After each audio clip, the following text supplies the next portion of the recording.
Hello everyone, welcome to my blog. Pooja की दुनिया में आप सबका वेलकम है। सबको प्यारी प्यारी गुड मॉर्निंग, नमस्कार, सत श्री अकाल, सबको राम राम। तो शुरुआत करते हैं हम आज के दिन की और आज के ब्लॉग की।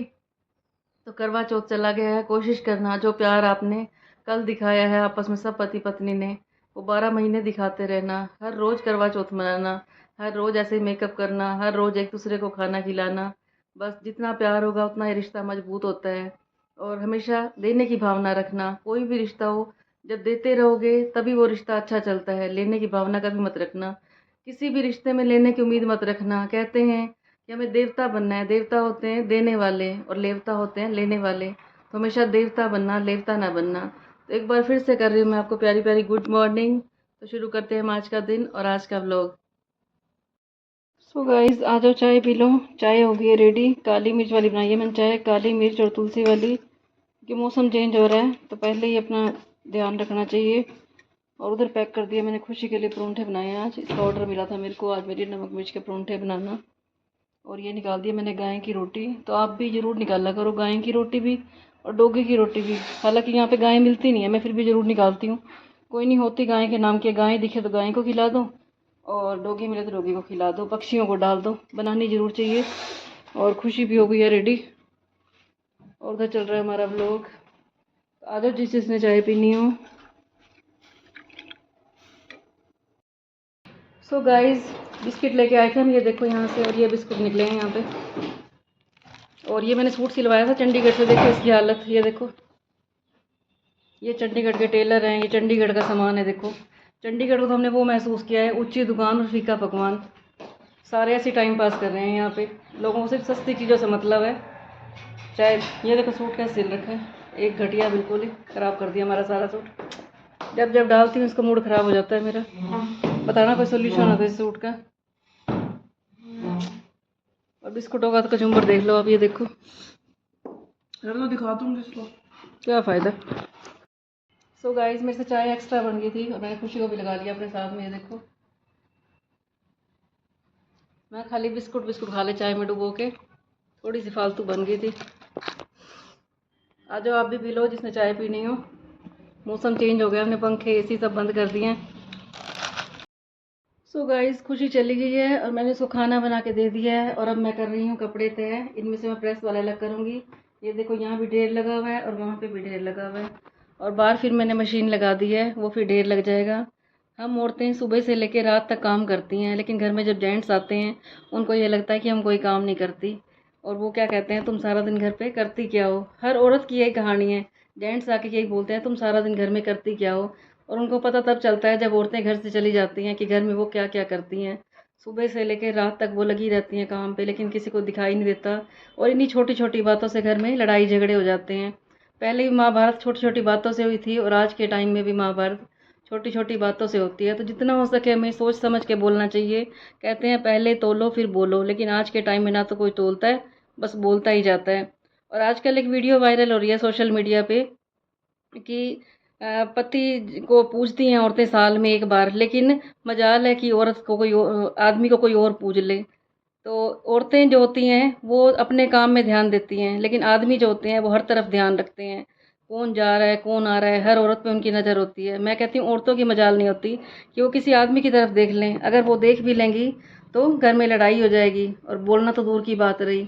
हर तरह के लोग होते हैं। और एक और वीडियो वायरल हो रही है कि कहते हैं कि भूखी शेरनी जो होती है बहुत खतरनाक होती है। कल के करवा चौथ के दिन की बना रखी है ये वीडियो। तो ये वीडियो बनाने वालों को लोग सिर्फ लाइक करते हैं, बोलते भी नहीं है तुम ये वीडियो क्यों बनाते हो। कम से कम जिन औरतों के बारे में कहा जा रहा है वही बोल दें। वो सोचती है तो मजाक चल रहा है। तो औरतें तो चलो भूखी शेरनी होती हैं, वो सारा दिन भूखी रह लेती हैं। आदमी बताएं 1 घंटा भी भूखा रह सकता है, वो सारा गुस्सा औरत के ऊपर निकाल देता है। वो अपनी तरफ से लेट कर दे 4 घंटे कुछ नहीं होता, लेकिन लेडीज़ अगर 1 घंटा भी लेट कर दे तो घर में कलेश हो जाता है और उसके भागीदार से बन जाते हैं सारे। और महाभारत में क्या हुआ था कि जब दुर्योधन ने द्रौपदी का अपमान किया था तो सारे बड़े लोग थे वो चुपचाप बैठे रहे थे। और फिर भी उन्होंने दुर्योधन का ही साथ दिया था। और आज भी वही होता है, जिस घर में दुर्योधन होगा उसके बड़े दुर्योधन का ही साथ देते हैं। अर्जुन आज भी अकेला है, अर्जुन पहले भी अकेला था। ये शुक्र है कि अर्जुन के साथ पहले भी कृष्ण जी खड़े थे, भगवान खड़े थे, सच खड़ा था।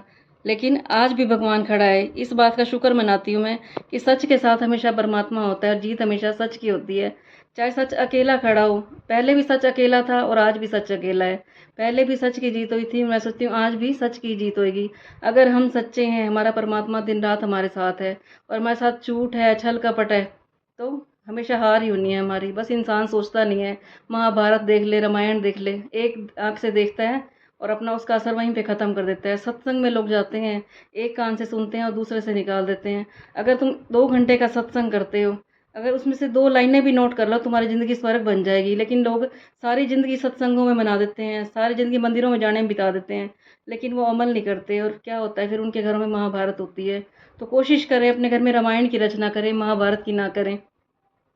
और अगर लोग माफ़ी मांग लें वहाँ पे जिनकी गलती होती है, तो ये सारी लड़ाइयाँ ख़त्म हो जाएं। और सारी गलती तो होती है बड़ों की, जो चुपचाप देखते रहते हैं। जब दुर्योधन ने अपमान किया था द्रौपदी का, अगर भीष्म पितामह चुप ना रहते, वहीं पे दुर्योधन को मार देते, तो शायद महाभारत का युद्ध ना होता। कहते हैं घरों में महाभारत भी वहीं पे होती है जहाँ पे बड़े चुप रहते हैं। छोटे लोग जो होते हैं, छोटे बच्चे होते हैं जो हमेशा गलत करते रहते हैं और बड़े उनको चुपचाप देखते रहते हैं। चुप देखते भी हैं और उनका साथ भी देते हैं, तो फिर तो महाभारत होनी ही है। कुछ ज़्यादा बोल गई हूँ तो मेरे को माफ़ कर देना। मैं तो बात बात में माफ़ी मांगती हूँ और हमें माफ़ी मांगनी भी चाहिए। कहते हैं हम जितना झुकते हैं परमात्मा हमें उतना ऊंचा उठाता है। झुकने वालों को ही फल लगते हैं, अकड़ से तो कुछ भी नहीं होता। कहते हैं अकड़ तो मुर्दे की पहचान होती है और जो झुकते हैं उन्हीं में जान होती है। तो हमेशा झुक के रहें, झुकने वालों को परमात्मा फल देता है। तो गाइस मैं आज बना रही हूँ थोड़ी सी भेलपूरी और ये लिया मैंने मुरमुरे और ये काट दिए मैंने खीरा और प्याज और ये डालूंगी मैं इसके अंदर नमकीन और लास्ट में डालूंगी मैं एक नींबू निचोड़ूंगी।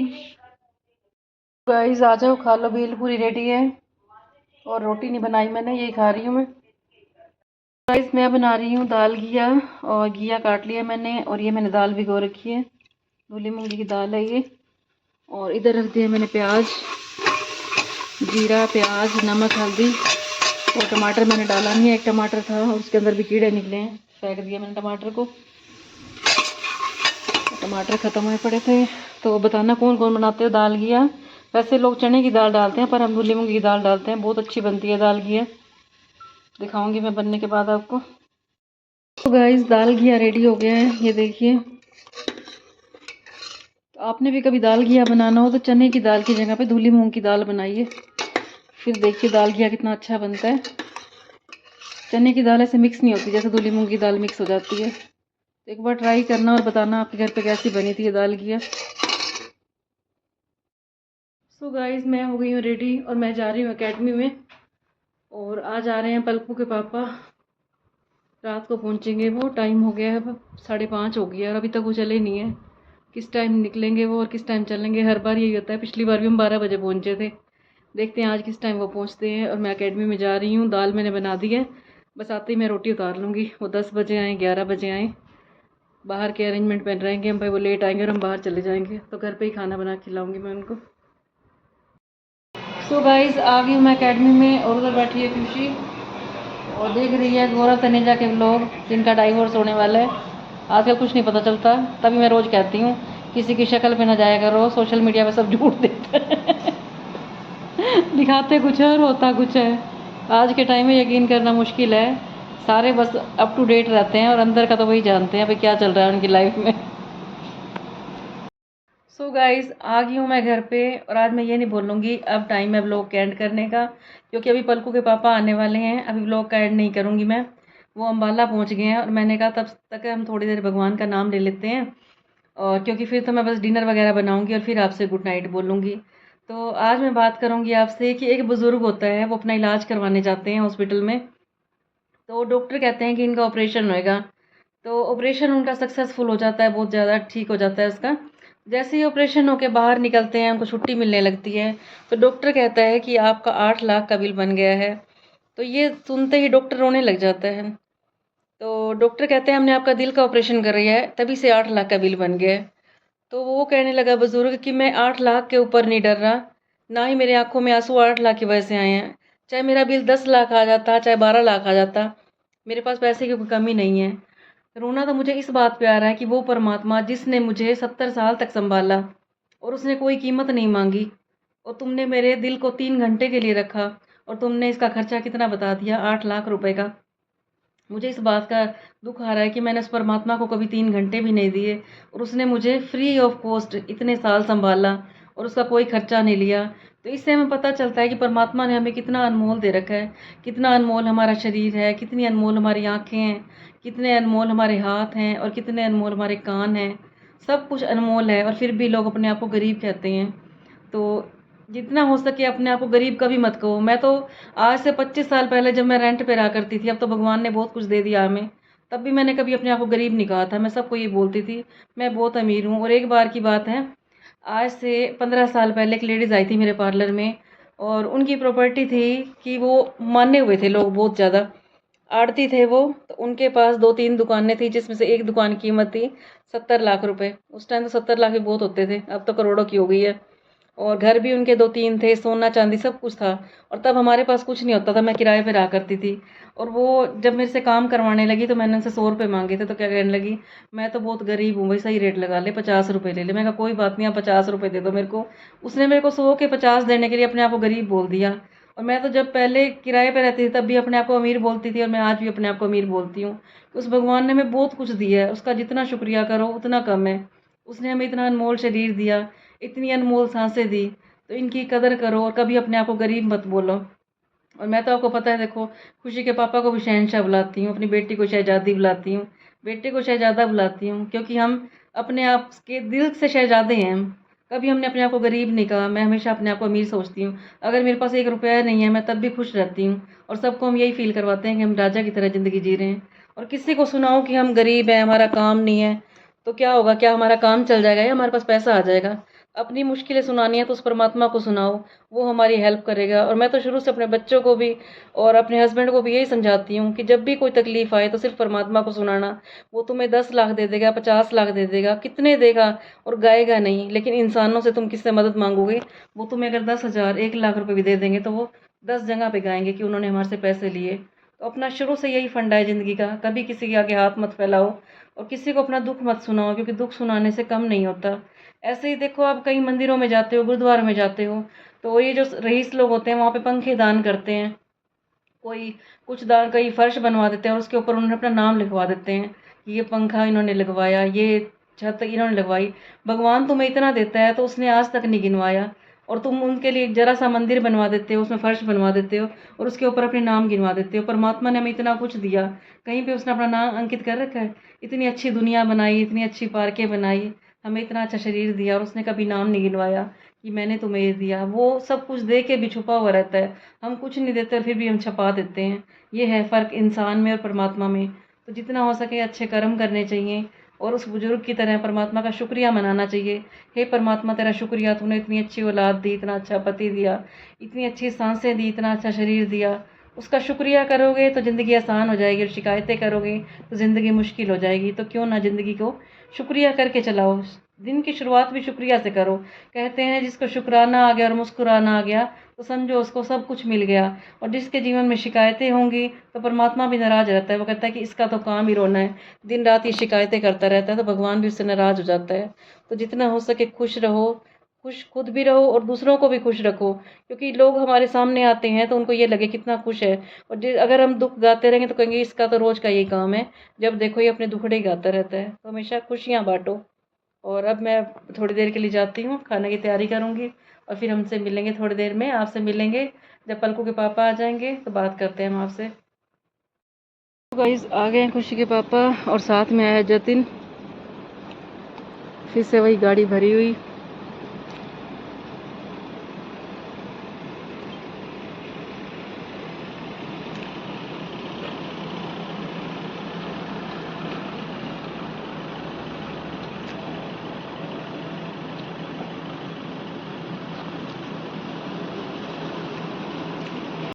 तो गाइस आ गए हैं पलकू के पापा, शहनशाह जी हैं। इतना सारा जो है एकदम वो भूल गई मैं सारा। और जतिन ने सरप्राइज हो गया, मेरा नाम कैसे जानते हैं वो। गाइस आ गए हमारे शहनशाह जी और पूरी अपनी ये देखो दुकानें उठा के लाए हैं यहाँ पे, राशन की, सब्जी की, फ्रूट की, भर दिया है पूरा घर। ये आते हैं हम खाली कर रखते हैं, फिर भर के ले आते हैं ये। आप कुछ कहना चाहेंगे?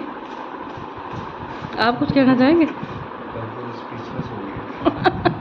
स्पीचलेस हो गए हैं सारे भाई।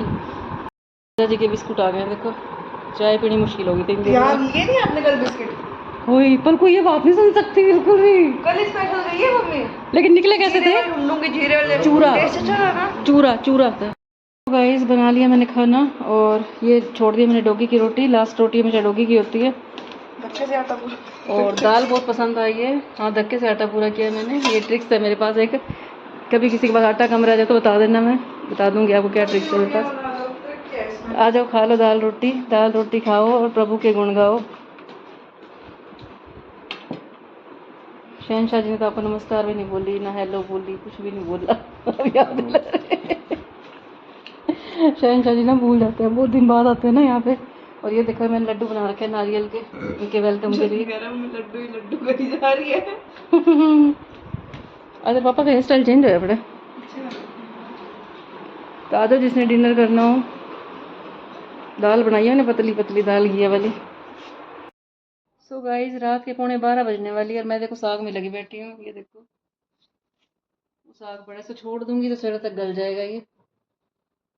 और बाकी सारे देखो कैसे आराम से बैठे हुए हैं, वो देखो। बैठ जाओ अभी थोड़ी देर। मेरे भी सिर हैं, मेरे भी सिर में दर्द हो रही है। सिर में दर्द हो रही, गोली लेनी पड़ेगी। मैं 5 बजे का सुबह उठा था।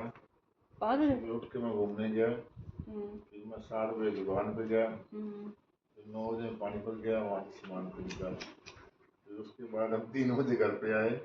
तो आपके पास ना अभी इतनी अच्छी प्रिया आंटी है, पर आराम तो हमारे घर में सारे मेहनती लोग हैं, जितने जने भी हैं। और वो बैठा देखो, उसने भी कम मेहनत नहीं की और ये बैठी है मेहनती। कोई बात नहीं, मेहनत से कभी जी नहीं घबराना। और क्या, कभी नहीं घबराना। परमात्मा से बस यही मांगो हमें इतनी शक्ति दे, हम काम करते रहें। आँख चेक करवानी है फिर। साग कर दिया मैंने साफ और अभी इन पे 1 घंटा और लगेगा। और टाइम हो गया 12:15 और नींद के मारे मेरी सिर में दर्द हो रही है। गोली मैंने खा लिया और आज के व्लॉग का हम यहीं पे एंड करते हैं।